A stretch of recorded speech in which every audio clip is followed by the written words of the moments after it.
Hello students, welcome to Aerospark. आज का topic है क्लास 5 यूनिट 2 यूनिट 1 हम लोगों ने ऑलरेडी कंप्लीट कर लिया है। अगर आप लोग चैनल में नए हैं तो चैनल को सब्सक्राइब जरूर करिए ताकि आपको आने वाले वीडियोस के नोटिफिकेशंस मिलते रहे और उसी के साथ सब्सक्राइबर्स मुझे बहुत ज़्यादा एनकरेज करता है ताकि मैं नए वीडियोस आपके लिए लाती रहूँ।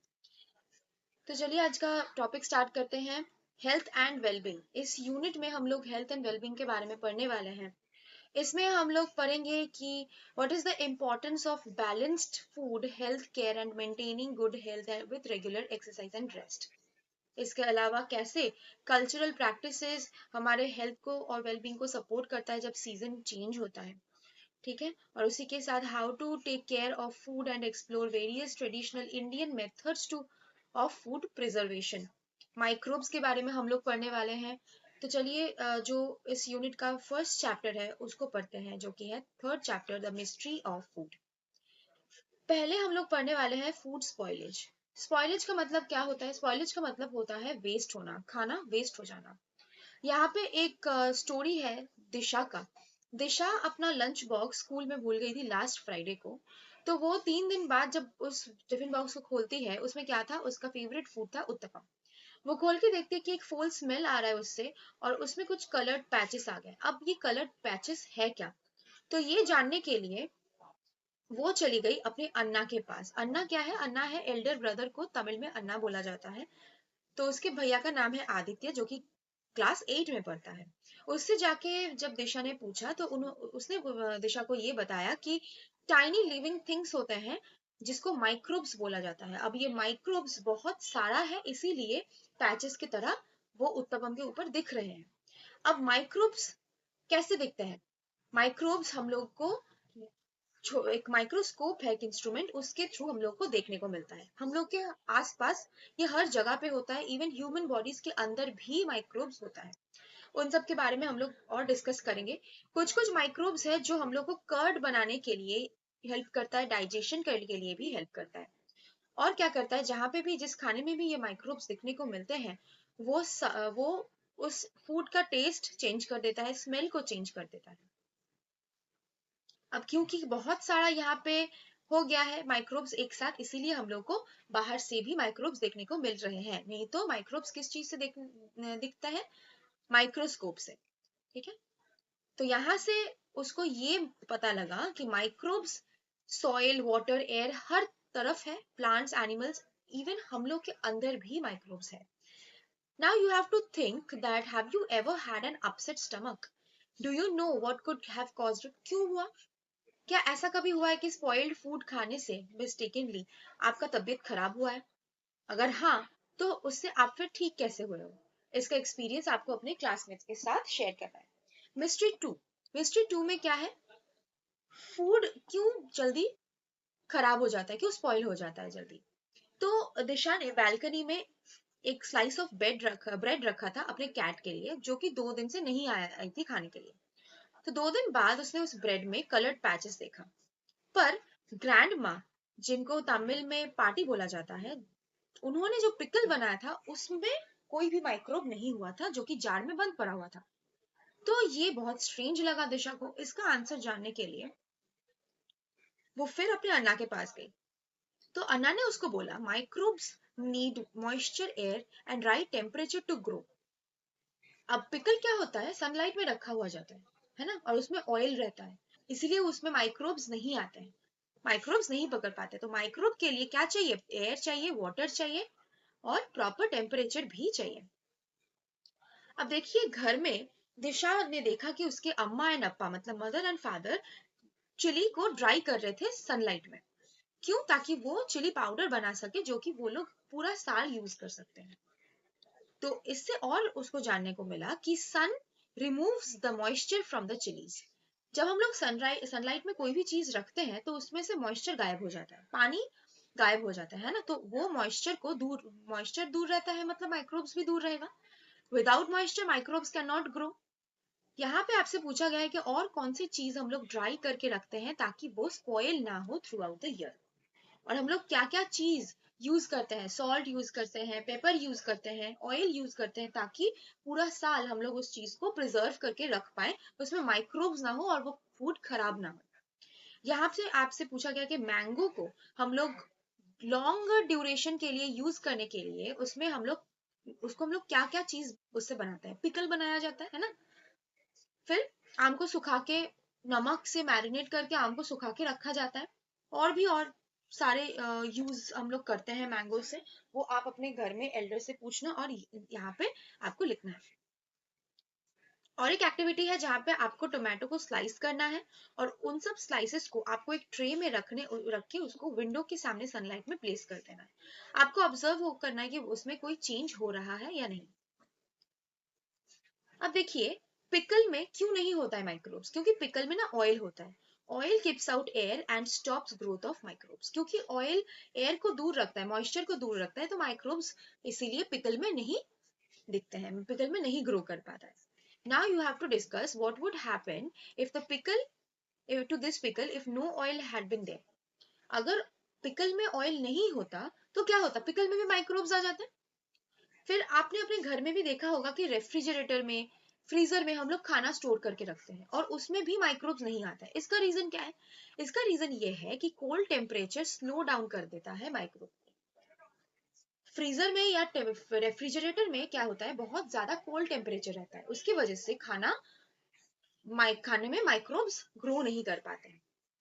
पुराने दिनों में, एंशिएंट टाइम में रेफ्रिजरेटर नहीं हुआ करता था, तो क्या होता था, खाना वेस्ट हो जाता था? नहीं।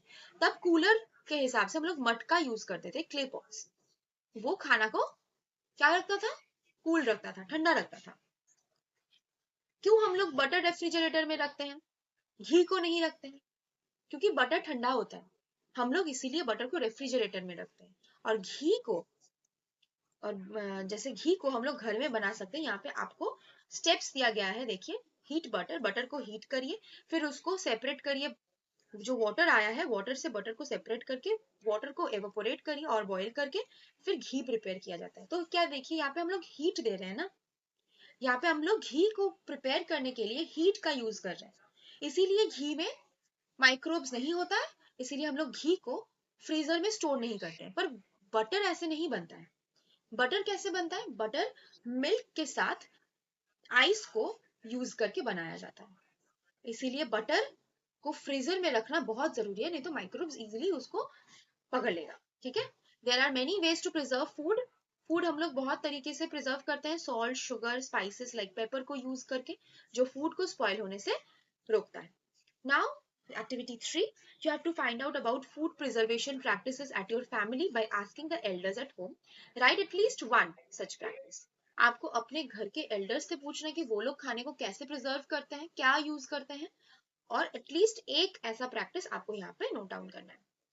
तो फाइंडिंग इससे क्या मिला कि there are many ways in which food is being preserved.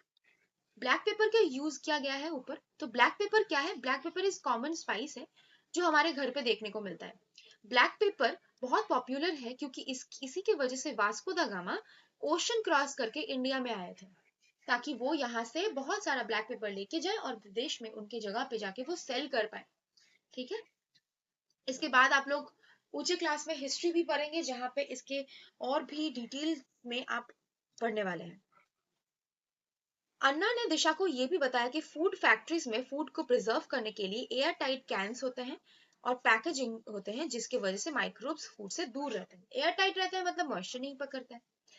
Insects अपने फूड को प्रिजर्व करता है बहुत टाइम के लिए, जैसे कि solitary wasp, particularly hunting wasp अपने फूड को प्रिजर्व करके रखते हैं अपने लार्वा के लिए। ठीक है, अपने लार्वा मतलब अपने चिल्ड्रन के लिए। इडलीज कैसे बनाया जाता है, इडली क्या होता है, राइस का बैटर होता है और उसमें भी माइक्रोब्स ग्रो करते हैं, इसीलिए इडली फ्लफी होते हैं। ठीक है, इसीलिए इडली क्या होता है, फ्लफी होता है। आदित्य अन्ना को स्टमक अपसेट भी हुआ था, क्यों, क्योंकि उन्होंने बाहर का खाना खाया था। देखिए पेरेंट्स ने कभी आपको कर्ड से बना हुआ कोई प्रोडक्ट दिया है, जैसे कि बटर मिल्क, जिसको हम लोग हिंदी में छाछ बोलते हैं। देखिए अपसेट स्टमक बहुत सारे रीजन की वजह से होता है, बाहर के खाने की वजह से भी होता है, और जो कर्ड में जो माइक्रोब्स होते हैं ना, वो हमारे खाने को डाइजेशन के लिए हेल्प करता है।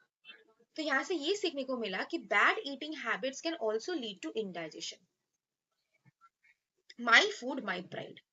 During indigestions, Disha learned that there are many traditional practices related to food being passed on from generation to generation. बहुत सारा ऐसा फूड है जो जनरेशन टू जनरेशन सरवाइव कर रहा है, जैसे कि उसने अपने ताता को, अपने ग्रैंडफादर को देखा वेजिटेबल मार्केट से फ्रेश फ्रूट्स एंड वेजिटेबल्स खरीदते हुए। दिशा ने उनको बहुत केयरफुली एग्जामिन किया, तो उसने देखा कि वो जब खरीदते हैं फ्रूट्स को बहुत अच्छे से एग्जामिन करके ही खरीदते हैं। एक्टिविटी 4 में आपको यहाँ पे अपने एल्डर्स के साथ वेजिटेबल्स एंड फ्रूट्स खरीदने जाना है। अगर आप नहीं गए हो तो जाना है और ऑब्जर्व करना है कि कैसे वो fresh vegetables and fruits market से खरीदते हैं, और आपको लिखना है। इट वॉज रेनिंग, जहाँ पे दिशा के पापा लीची खरीद के लाए थे। लीची क्या है? सीजनल फ्रूट है। तो यहाँ पे ये समझाया गया है कि फ्रूट और भी अच्छे टेस्ट करते हैं when they are eaten in their season. Waiting for them increases the joy.